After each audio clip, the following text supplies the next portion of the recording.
Born and raised in Millville, New Jersey. As a child, I never got in trouble. I was always scared of my grandfather. My grandfather, as far as I know, is the most straight-edge man you could ever meet. I looked up to him. He was my best friend growing up. But the relationship I had with my father was rough. I don't believe my grandfather liked my father too much. You know, he was a brash, arrogant attorney, dressed well, had money. My grandfather and that side of the family were blue-collar, hard workers, you know, grinds. And if my grandfather didn't pass when he did, I would have walked in his footsteps. There was never a question. I got in no trouble at all until my grandfather died on my birthday. My 17th birthday, my grandfather died.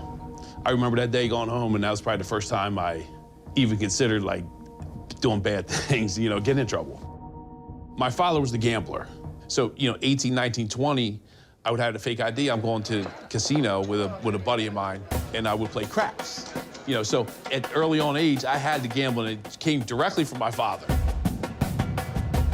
The college experience, as a freshman, I go in, the dorms were mini apartments. So I put a pool table in there.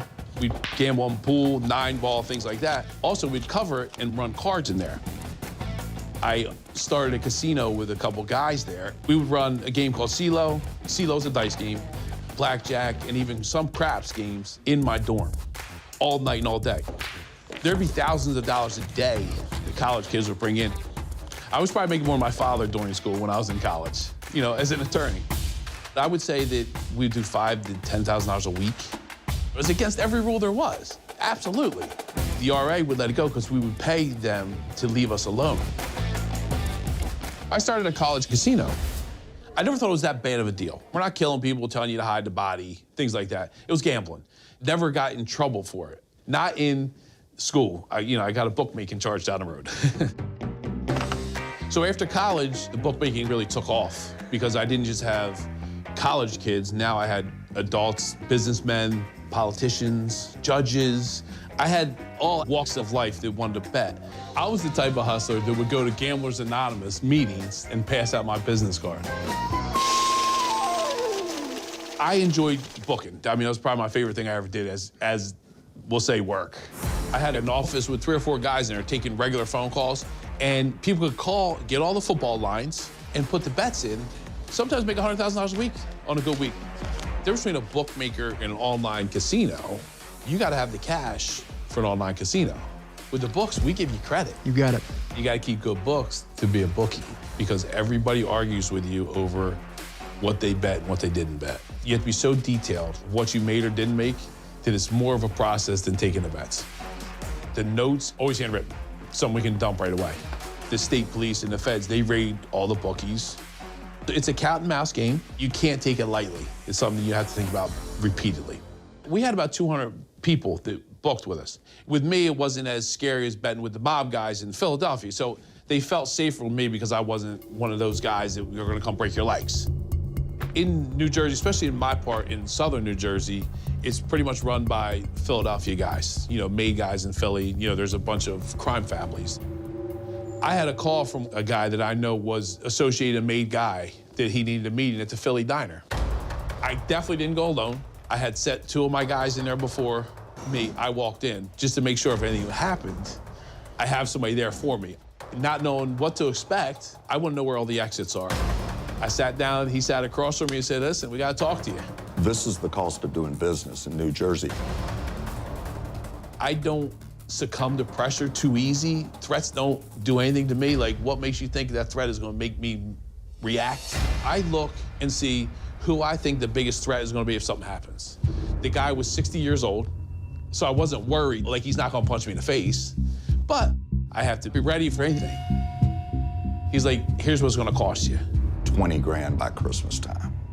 Do I want a problem that's going to bring heat to my operation for a $20,000 bill? No, take it. You can have it. I can make that in a day, and I'm left alone. The made guys, they got their money. I just had to give this guy an envelope. I even throw him some action once in a while. In that world, it was the price of doing business, you know? The made guys, they got their money. I had more of a problem with the police, especially in Atlantic City. So I had a friend named Tom, and Tom and I started to ride motorcycles together. We both like going a little faster than we should. We're driving, you know, let's go to Atlantic City, just because it's 30 minutes from where I live. So we get to Atlantic City, it's probably 1 o'clock in the afternoon, 2 o'clock in the afternoon. They had a carnival blackjack game. You bet 3 hands against the dealer's 1. You can make a lot of money real fast. If you have a couple good hands and you're playing a couple thousand, you know, you make $6,000 a hand. So he and I had the whole table. We would play together and we would split what we won. Tom is a emotion player. I'm not an emotional person. I'm more of a money guy. So if I lose 5 hands in a row, I get up. I want to leave. In that game, the run was good, so we're making money. Now, when I'm winning, I keep playing because I know it's house money. We had probably won $60,000 total between the both of us. So we get on the motorcycles in the garage, and we have pockets full of money. All 4 pockets full of money. You can only fit about $10,000 per pocket to be comfortable in your jeans, you know. Leaving the casino that day, we were on a high. However, on the ride home, it turned into a nightmare. We pull out of Caesars directly onto the Atlantic City Expressway. At that time, it wasn't a great road to ride motorcycles on because there was a lot of like concave where the tire marks were before like repaved it flat. So you kind of had to like stay in the channels. And it was a little scary because I wasn't the best rider back then, but I was okay, you know? So we're coming back and there's the first toll booth there when you get out of Atlantic City. So we stop there and to the right of the toll booth, maybe 100 yards up, there's a cop has a guy pulled over. So I look at Tom, we pay our 75-cent toll, whatever it was. Nice and slow, we get by the cop. Listen, we're feeling good. Boom, we just crack on them. And they're loud, the bikes are loud. We probably get 30 seconds. I look at my rear view and I see the cop screaming. I'm like, shit. I got a Rolex on, I've got 30 to 40,000 cash in my pockets and no ID. Like, I got a lot of problems right now. So I give Tom just a hand gesture. We're doing probably 120, 130 at the time. And he goes faster. Now, this kid could ride. Tom was a very good rider. As soon as you see him behind him, you get a rush. It's an adrenaline rush because there's no way this Crown Victoria is catching our motorcycles. The palms get sweaty, the heart starts racing. Our exit comes up. I gotta cut over 3 lanes to get to the off-ramp on, you know, these older roads. I'm like, oh man, this is gonna be bad. We were so low, leaning, the bottom part of my motorcycle was hitting the ground and sparking. Like, this is how much of an idiot I am, you know? Right at the end of the off-ramp, they hit us with a radar gun. Well, he can't stop us. I mean, we're flying. Tom is maybe 50 yards in front of me. He does a wheelie through the red light. Should have died. I'm like, I'm not doing that. Like, I'm dumb, but I'm not that dumb. Well, all of a sudden, out of nowhere, a state trooper comes up and cuts me off at the intersection. I jam my brakes on because I don't want to run in and go over him. He stops, the bike goes sideways, and as I'm spinning, I just tap the front of his bumper with my back tire. I just put my feet down there and put my hands up. Cop gets out, and I was like, listen, man, I promise you I'm not going anywhere. You win, you win.